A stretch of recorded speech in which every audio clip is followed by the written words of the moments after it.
Les étagères ouvertes, c'est vraiment très joli, on en voit partout sur Pinterest et je suis d'accord que ça peut avoir une esthétique sympa.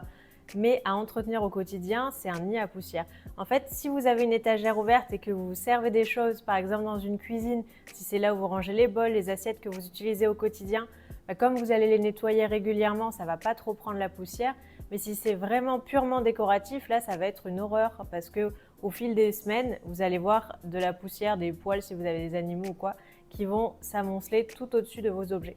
La solution, vous la connaissez probablement déjà, c'est d'opter plutôt pour des rangements fermés ou alors éventuellement si vous avez des objets, des vitrines, en tout cas ne pas avoir quelque chose qui est complètement tout ouvert, alterner entre rangement ouvert, fermé, choisir quelques objets qu'on a vraiment envie de mettre en valeur et le reste que ce soit aussi du rangement fonctionnel. Parce qu'en plus d'être une galère à nettoyer, les étagères ouvertes, faut pas se mentir, il faut que ce soit minimaliste qu'on va mettre dessus, sinon ça peut vite faire bazar. Alors que les rangements fermés, on peut en mettre beaucoup plus, sans que ce soit le bazar à l'intérieur, que ça apparaisse rangé, mais les invités n'ont pas forcément besoin de voir tout ce qui se passe dans vos placards. Donc le fait d'avoir des étagères ouvertes, il faut vraiment le limiter à des petites zones pour des objets vraiment particuliers, mais pas en mettre partout, faire tout un mur d'étagères ouvertes. C'est pas une super solution, à part si vous êtes des passionnés du plumeau. Bon,